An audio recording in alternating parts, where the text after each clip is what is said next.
धनबाद के new town hall में खनन टास्क फोर्स की हुई बैठक जिला प्रशासन की ओर से शनिवार को 7:25 में रिलीज की गई जारी। बताते चले कि उपायुक्त सह जिला दंडाधिकारी आदित्य रंजन की अध्यक्षता में शनिवार को न्यू टाउन हॉल में जिला खनन टास्क फोर्स की बैठक आयोजित की गई है। बैठक के दौरान उपायुक्त ने Bharat coking coal limited BCCL के खनन के लिए नियमानुसार लैंड ट्रांसफर करने, रैयतों को जमीन की रजिस्ट्री से पहले मुआवजा देने का निर्देश दिया। साथ ही उन्होंने बीसीसीएल को खनन क्षेत्र में बने जलाशयों को विकसित करने और आसपास के लोगों के लिए सकारात्मक कार्य करने का सुझाव दिया।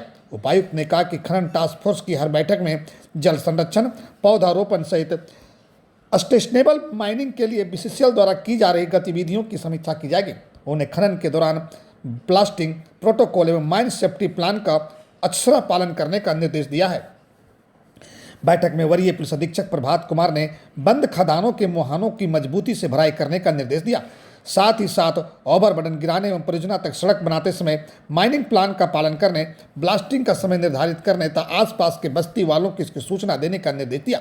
वरीय पुलिस अधीक्षक ने सभी थाना प्रभारियों को कोयला चोरी, अवैध खनन या परियोजनाओं से जुड़े मामले की शिकायतों पर कार्रवाई करने का निर्देश दिया है। बैठक में जिला खनन पदाधिकारी रितेश राज तिग्गा ने इस वर्ष जनवरी से जुलाई तक कोयले के अवैध खनन, परिवहन एवं भंडारण के विरुद्ध की गई कार्रवाई से अवगत कराया, जबकि बीसीसीएल ने कोयला चोरी, अवैध खनन, भंडारण एवं परिवहन रोकने के लिए की गई कार्रवाई से अवगत कराया है।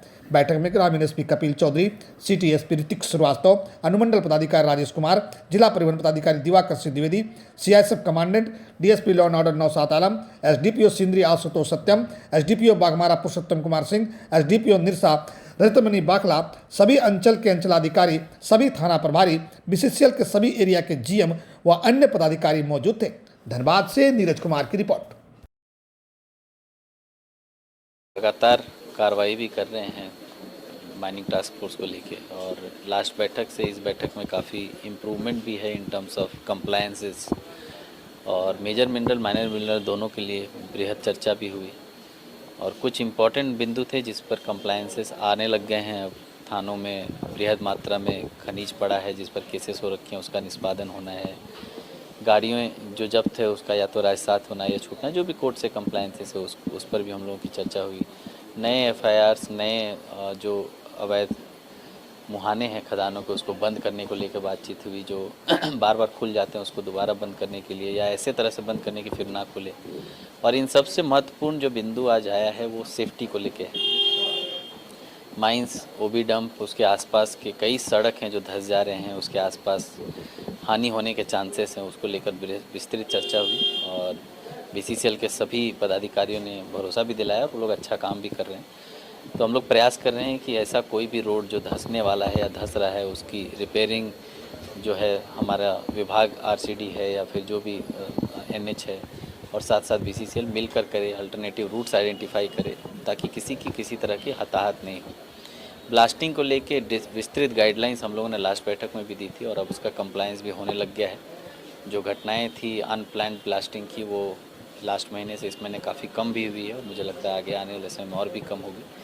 प्रॉपर जो उसके गाइडलाइन है इन टर्म्स ऑफ इंटीमेशन की कितने बजे होना है, कि किस एरिया में होना है, क्या उसमें एहतियात बरतना है, इन सब चीज़ का माइकिंग होना है, इन सब चीज़ों पे कार्य चल रहा है। और अंत में हम लोगों ने निर्देश दिया है कि माइनिंग टास्क फोर्स का जो बैठक है वो सिर्फ सेफ माइनिंग को ही लेके नहीं, अवैध माइनिंग को ही लेके नहीं, सस्टेनेबल माइनिंग को लेके भी है। तो हर एक जीएम को कहा गया है कि अपने अपने क्षेत्र में जो है सस्टेनेबल माइनिंग को लेके काम करें।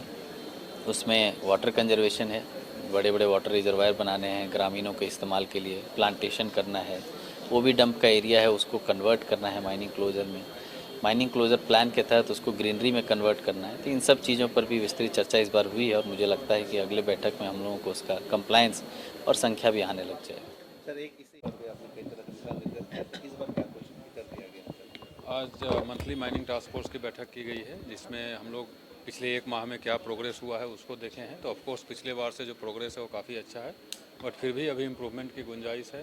बीसीसीएल के द्वारा जो भी पत्र दिए जाते हैं एफआईआर करने के लिए, उसमें एफआईआर की संख्या तो बढ़ी है बट फिर भी अभी गैप है। सभी थाना प्रभारी को स्पष्ट निर्देश दिया गया है कि जब भी कोई बीसीसीएल से कोई अधिकारी या सीआईएसएफ से कभी भी कोई आते हैं अवैध मुहाना को बंद करने या अवैध कोयला के खिलाफ कार्रवाई करने, तो इमीडिएटली उनको ब्लैंकेट ऑर्डर है जाकर के सपोर्ट करना है। और कोई भी अगर आवेदन देते हैं एफआईआर करने के लिए तो ईच एंड एवरी एप्लीकेशन को एफआईआर में तब्दील करना ही है। उसके बाद एफआईआर करने के बाद जो एक्शन है, आरोपियों की गिरफ्तारी हो, चाहे जो सीज मटेरियल है उसको रासात करना हो, इस सब की कार्रवाई के लिए दिशा निर्देश दिया गया है। साथ में जैसा अभी डीसी साहब बता भी रहे थे कि माइनिंग टास्क फोर्स में सिर्फ एक ही एजेंडा अभी तक रह रहा था, उससे हट करके हम लोगों को कैसे सेफ़ माइनिंग हो, सस्टेनेबल माइनिंग हो, इसके लिए भी हम लोगों ने दिशा निर्देश दिया है। कई जगह आपके माध्यम से भी हम लोगों को प्राप्त होते रहती है कि कहीं घर धंस गया है, कहीं रोड धंस गया है, तो उसको लेकर के क्या हम लोग प्लानिंग करें या क्या सेफ्टी प्रिकॉशंस बरते जिससे वो घटना नहीं हो। अभी झड़िया में रोड में एक गोप बन गया है जहाँ से आवागमन बाधित है, तो ये सब को लेकर के चर्चा हुई है और सभी को निर्देश दिया गया है कि इस पर जब भी जो ज़रूरत हो इमीडिएट कार्रवाई करें, चाहे वो बीसीसीएल के अधिकारी हों, सीआईएसएफ को हों या पुलिस के हों। ठीक, धन्यवाद।